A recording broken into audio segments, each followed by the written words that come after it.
be quiet. I mean, we're just quiet on his side too, huh? Actually, I'm not going to play this one. I just played it. So we talked with Michael Molinari a couple times now. We talked to him for Soundodger, and now we're playing Soundodger Plus, which is, I played a lot of Soundodger, but I haven't played a lot of Soundodger Plus. I know that the biggest new addition is having the whole level editor. Mm-hmm. So, yeah, this just came out 3 weeks ago. And so I just we got to keep this music game thing going, right? Yeah, I think we do. What was that, Ross? You saying we need to be louder? No, we're good. We're good. Everything's good. Perfect. That's great. How does it sound with the game audio? Do I need to adjust anything there? Russ, how's the game audio sound? Game audio sounds pretty good. It's all pretty much level. Awesome. Perfect. Perfect. Yeah. So, it's really great that you're playing Soundodger Landing, because I'm the one who enjoys shmups. I don't know how much you really enjoy them, but I like them a lot. Yeah, it's fantastic. Yeah, I don't know, how do you feel about shmups? About shmups? I feel like the only proper way to play them is in a Japanese arcade cabinet. Well, you're not there, so how... Inside of a Japanese arcade cabinet? Being actually inside of the cabinet. Yep, that's right. And then watch people play you while you're inside of the cabinet. See, we're getting sensual now. Whoa. Soundodger is a tough game. Yeah, I don't know if you know this. Very hard game. I'm not gonna mince words or anything. I mean, I like it a lot, but it's dude, if you're a fan of shoot 'em ups, I feel it's because of the mouse, right? Like, typically, you're so used to the control sticks and just having to like focus on your dot on basically like a small little area because you only have like maybe a third of the screen to work with. Yeah. But in Soundodger, you have the whole arena. So wait, do you have a central dot, or if it touches any part of the dot? It's a central dot. It is like it's not the hitbox isn't typically as big as that ring, but it's close. Okay. And it's tough. It's a tough game. Yeah, you definitely have to kind of like take a step back and look at your periphery. You can't just focus on what's in front of you. You have to keep thinking about what's going to be coming next. So like this is scaring me. Over the screen as a whole. This is scaring me because the screen is tripping me out. Got some dubstep reverse coming. That's like so dirty. Like, I don't like that he does it. It feels like a dirty trick.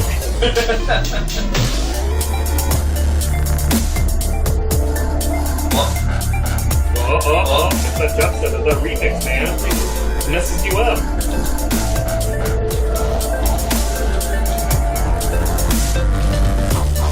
It does take a lot of concentration. You kind of like have to get in this totally different mind space. So while you're focusing on that, what we can talk about Doritos. Yeah, let's talk about Doritos. Dorito tacos? I don't like Doritos. Yeah, okay, so Landon, Dorito tacos, yes or no? I've never had a Dorito taco. You do like it? I've never had it. Oh! It reversed on me!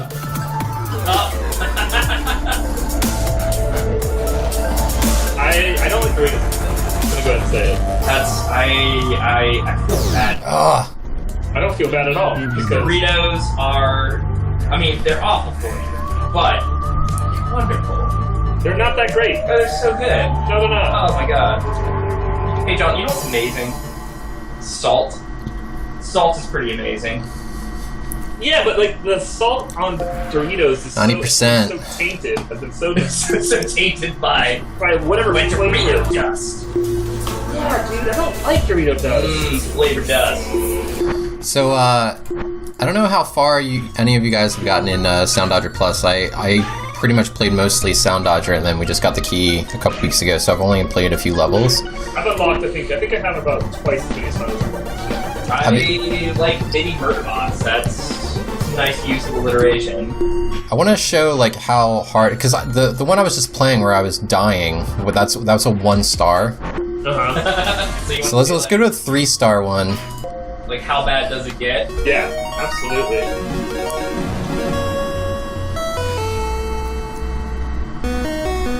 Oh man. Oh man.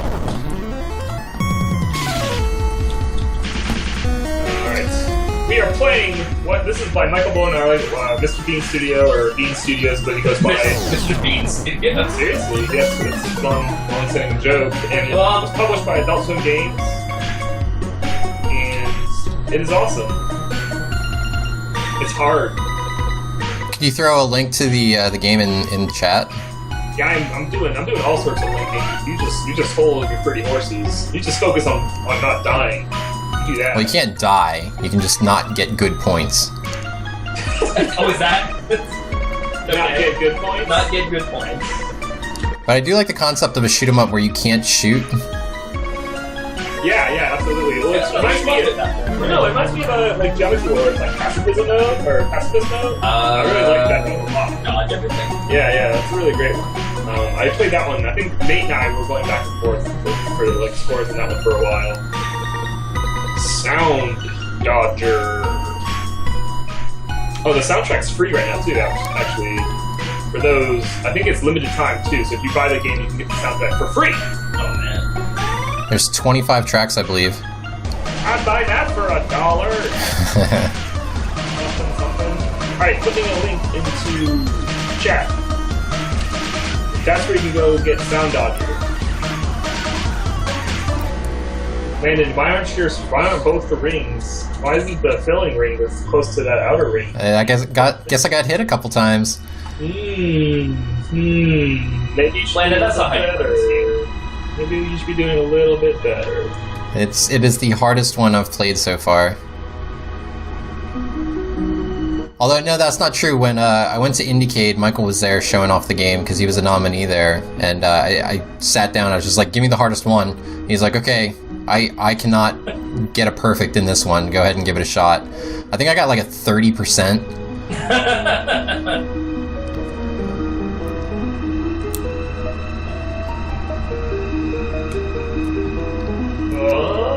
Keep it going.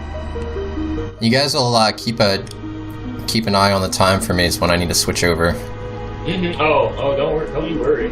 We have clocks all up in here.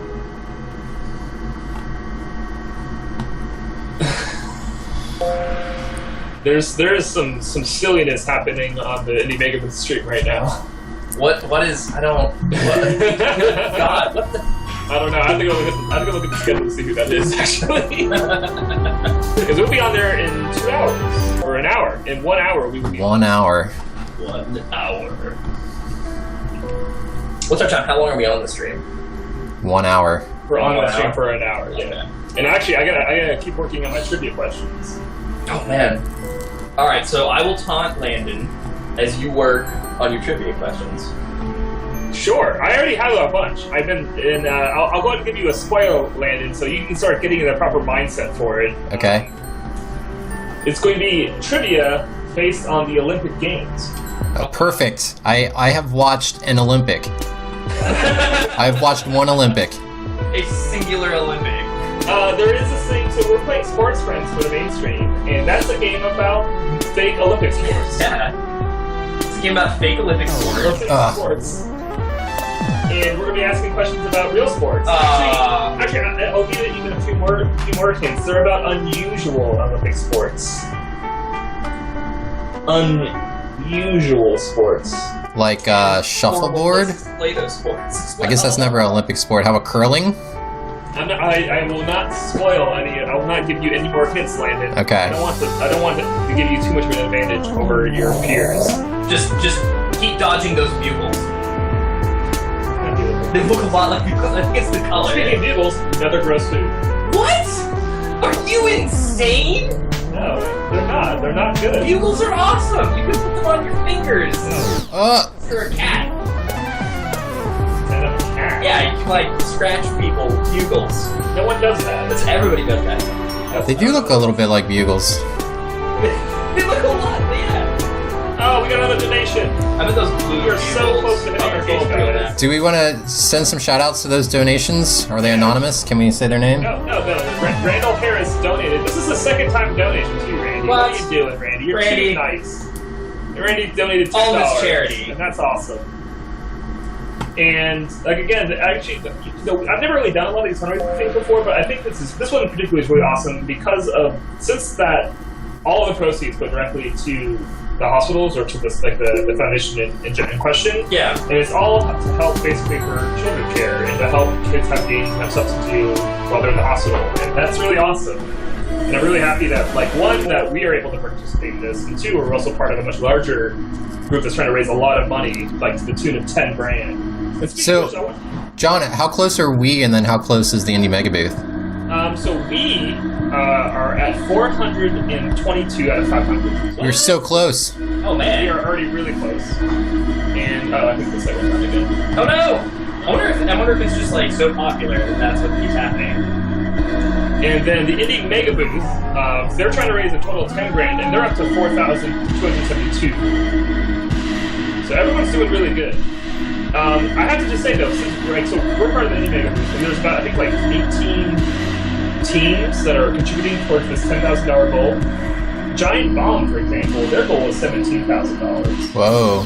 So I gotta say, like, for us to be at 10, that's pretty close. Like, that's pretty cool that we are able to kind of compete on a site that is as popular as Giant Bomb. Giant Bomb. Yeah. It seems like, I haven't seen what their progress is, but it's just a really cool thing. It's also really cool that, like, everyone is doing this. It's like a big event. Like, I know in Boston, the Indie Game Club that we talked about, they're doing something. A bunch of studios in Seattle, the Indie MEGABOOTH is doing those things. Like, it's really cool that it's like a large event with a lot of people participating. Like I said, I've never really done it. It's like fundraising drives things. It's a lot of fun. It's nice to be able to mention the gaming community at large in a positive way. Right, and not Grand Theft Auto came out. Self-entitled and feminism and blah blah blah blah. Instead, it's just like, yeah, we're raising games to help kids. We're raising money to help kids. Like, yeah, raising games as well. Yeah, it's pretty cool. I think it's pretty okay. Yeah, it turns out that people are pretty cool, even if they are smack talking. Yeah, I mean, even if they're smack talking with games, turns out it's still pretty cool people. I guess it's not too crazy, like, surprising to see that, like,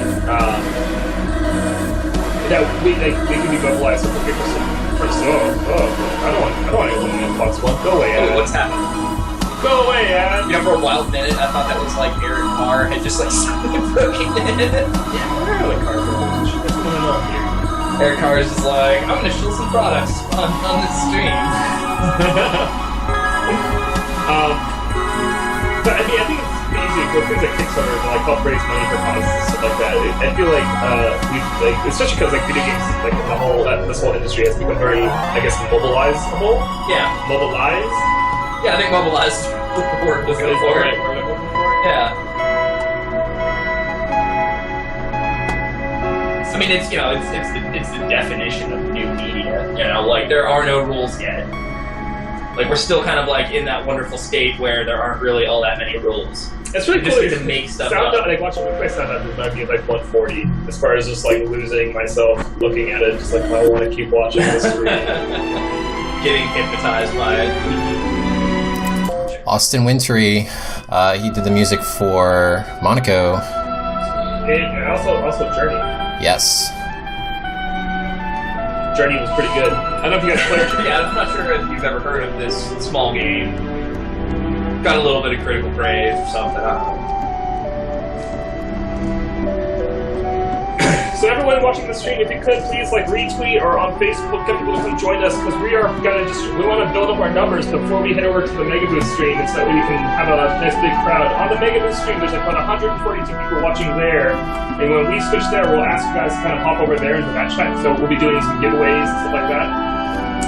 And yeah, it's just really, really cool. We just need more people. We need more people because we need more donations. Yes, donate. Yeah, any value is helpful. If it's like $1, $5, whatever it is that you can spare will definitely be helpful towards what we're trying to do. Right, and what we imagine if we could, that in every hospital we could let every kid play Soundodger, we would have Leo in less than 2 years. Yeah, pretty much. I believe that was the original plot of The Matrix. Yeah. So, it was kind of like a Last Starfighter thing originally. Mm-hmm. I mean, I've seen war games. Yeah, I know that's right. So I know what's going on. Yeah, there's a lot of spirals happening on the screen. How many stars is this one? It reminds me of Spirograph. You guys ever have a Spirograph?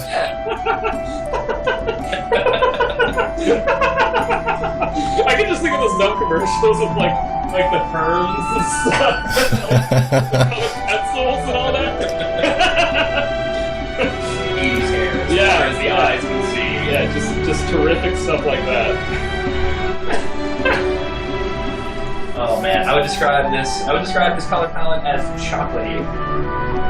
So actually, what we should do is, since we have a couple in the chat, if you want to, everyone in the chat, if there is a song, because a cool thing about Soundodger Plus is that there is a level generator on where you can put a song in and it will generate a level. If you have some silly songs or some fun songs, so Landon, you should put a Louis C.K. track on. See what happens. Yeah, I would love to see that. I don't have a lot of music on this. I did get our intro and outro music in MP3 format to show what they're like. Let's do it. After you beat this level, let's do that. After this level, I'll show the outro. It's actually really difficult. That seems appropriate. It's like Ikaruga for charity. Is that Kevin? Oh, hey, Johnny. Kevin's in the picture. Hey, Kevin. How you doing, buddy? We're raising money for charity. I know. Yeah, Excited. Friends. And also, I gotta warn you, I'm doing trivia when you guys are playing Sports Friends. Ooh. You know what makes playing games easier? Talking and thinking at the same time. Yeah. I might have to adjust the setup a little bit because it's actually really hard to hear you guys over the music at the same time. Oh, well, good thing there's no music for Sports Friends. I just kind of like turn it. Well, I guess Oh, I I can't really mute it without you guys like the stream also being muted. Don't beat us. Don't do that. yeah, we're integral. We're the best parts. Kevin, how do you feel about Doritos? Oh no! Sorry? How do you feel about Doritos? Doritos. Traditional Doritos, Cool Ranch, what are we talking? Ah, Like Doritos. Doritos as a concept. Doritos as a concept. I don't know. I mean, as far as like garbage food, they're okay.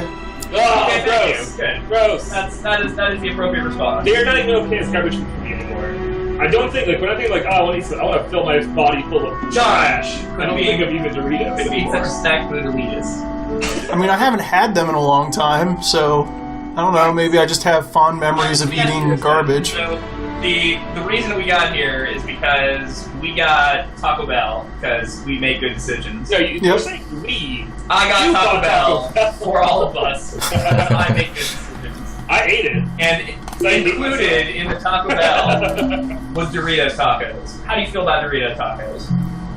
I've never had one. What? They live in San Francisco. They don't have Taco Bell there. How can you not have taco? Wait, that's right. I'm sorry. Because there's like a million taquerias. Taco Bell would be burned down and like, I don't know, thrown out of the city. They'd pick up the entire concrete building and just kick it out. Get out of here, Taco Bell. Yeah, we have like the best taco and burrito places in the world. Why would we have Taco Bell? Because Doritos! For contrast, that's why. So you go to Taco Bell and you're like, So okay. you guys are starting to touch the rest of America. That's the You don't problem. even realize like how good you have it. That's the problem. So I'm going to show the auto-gen mode. The stream won't show it basically just opens up your file menu and allows you to pick an MP3 for you to auto-generate some songs. So I've got Nikki's outro music that we've been using for the podcast. Yeah, I'm going to put a link to the Bandcamp. If you're interested in purchasing the song, will that play in Soundodger? You can. So does this only accept MP3 files, or does it also accept cool file formats like FLAC and OGG and Oh, Jesus. WMA? It only does MP3s as far as I know. Ah! This is terrifying. The intro music is surprisingly very easy. So I haven't talked about some of the mechanics. Right now there's like this slowdown mechanic. I'm just like holding down on the right mouse button. You're not even playing the music that you can. You're just playing the older stuff. That's awesome. I love this track, though. I'll be back. Alright. Yeah, we're gonna play some Legend of Dungeon here in 10 minutes. Yes, less than. Yes. I've got 2, but yeah. We'll need all of them. Ugh! Oh, God. Oh no.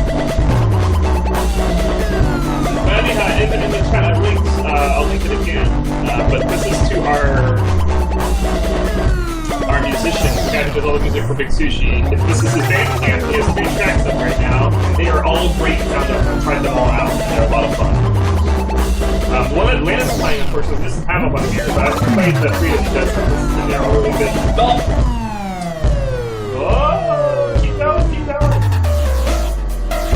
Also, for those who are watching, we do have some keys to give away.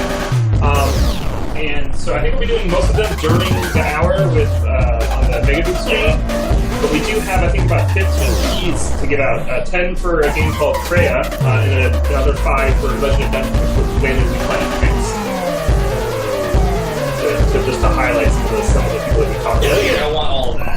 Every game that we've played so far, and I think that every game that we have played, period, we either have an interview up on the site already, or you will have an interview up on the site in the near future. So if you aren't familiar with who we are with BigSushi, I'm trying to practice this for when we get onto this. Okay, so this is clearly people who are on the screen probably have Probably know who we are. but what we do is we're not an indie developer. What we do is we host conversations with indie developers. We kind of give them a chance to kind of just get to know who they are, what they like, and kind of what their inspirations are.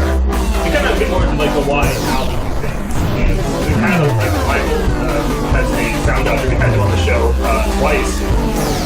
Oh man, this is rough. I think what we need to do for our intro is we need to rip on that EASF commercial and be like, we don't make our games. Whoa. Alright. We just got another donation. Another donation? Yeah. Let's see where this is from. You're gonna get a shout out on the screen because you are so handsome. We already know without even seeing what you look like. Oh, Eric! You darling. Eric Wong, Chicken Studios. Also, Russ, I have to say, I was hoping that we'd have one of those the game club videos up, but I've already teased the Chicken Studios that we name drop them at the end of our first game club session. We found the origin of Soundodger. Oh, that's right! I forgot about that. Oh, It turns out it was did you ask him? Did you ask him about that? I told Like, if you played Tom Houston about it. The president of Trained It, and he laughed and chuckled. But expect to see that soon. And then that'll be up real soon. Yeah. Ugh. Is that Landon? It's a tough track. It's unacceptable, Landon.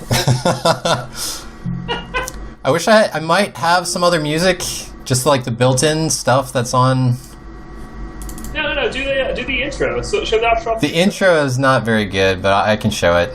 Sure. I mean, it's only 30 seconds, a minute. It's like 48 seconds, but like the last 30 seconds is barely audible.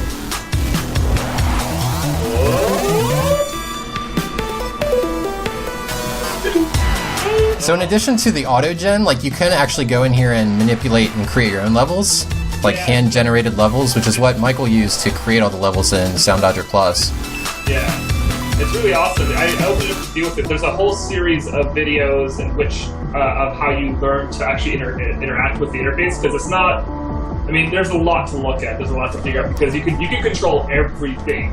You control the colors, how many spawners there are, what it spawns, how fast they move, the arc patterns. I feel like there is a very large potential for abuse. Yeah, it's just. Well, the one level that he was talking about that I want to do is where the whole thing's white, except for the fill color is a different color, but So all the projectiles are white as well, so you can't see them Such a dick move. until like the song continues. That's devious. I like it. I'm gonna pick one of the random songs on the sample music inside of Windows, because that's the only other music I have on here. Do that. You can pay $1 for one of Nick's songs and play that. Oh! Or I could find a way to just download it. Well, so the cool thing about the UI is that there's 2 circles filling up in the center. That indicates what your score is at any given time. So and the outer circle is basically the end of the level. So as the circle increases in size, it's basically how you're progressing through the level.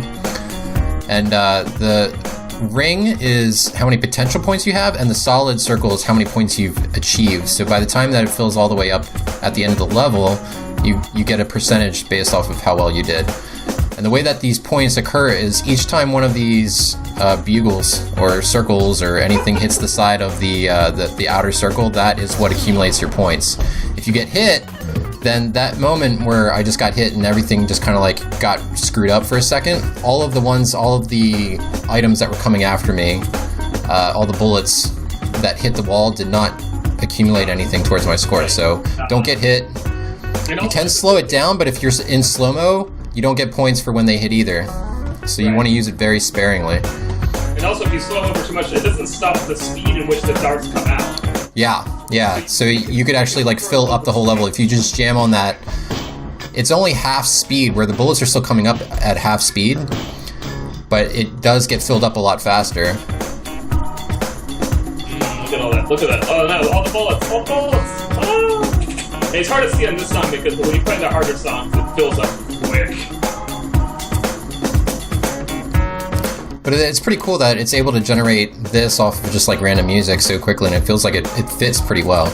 Yeah, and it does work surprisingly well. It's always those algorithms for things like that. Like, you know, we played audio before. Yeah. Sometimes it works really well, and other times sometimes it's like it will pick the wrong part to follow. Yeah, they won't quite get the right beat. All of that is kind of magic. Right. Ugh.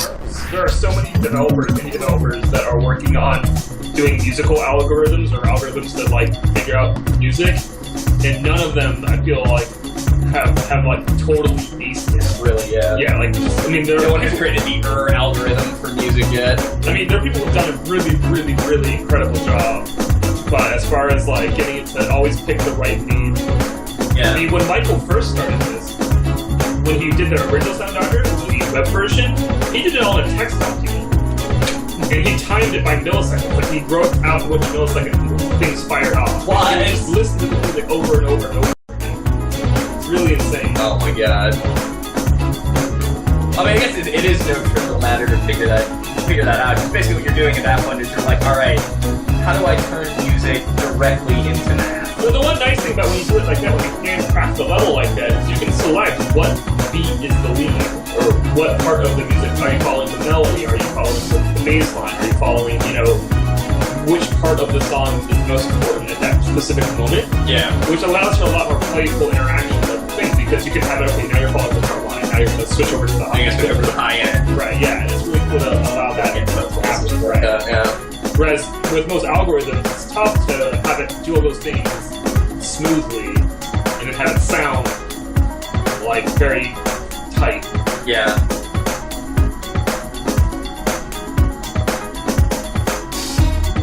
Well, we're getting closer to our goal, guys. We are $53 away from our goal. Wow, that's awesome. I should say that we are $53 away from our goal.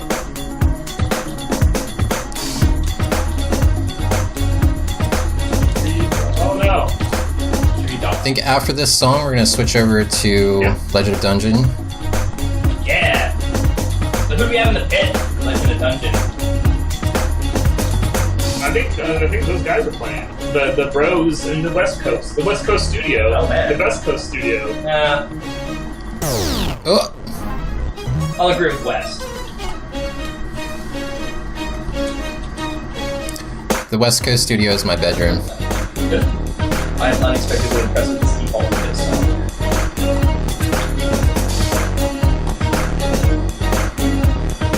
Hello, Musquill, how are you? Oh god.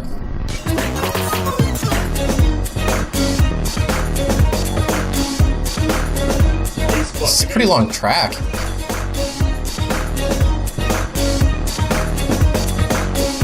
you can get the Windows startup noise. Play that.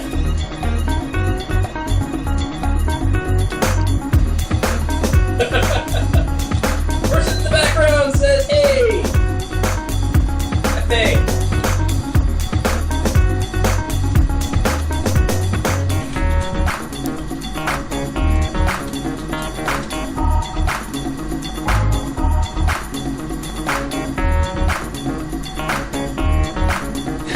The person yelling in the background, that's you, Russ. Yeah, I know.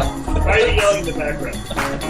Because it's the only volume I have, John. You know this. I'm John, that's Russ. Landon's the guy on the screenplay. Yeah, Landon's on the stream. We're BigSushi FM. John's the one with the reasonable volume voice. We don't make games, we make games look good. Yeah.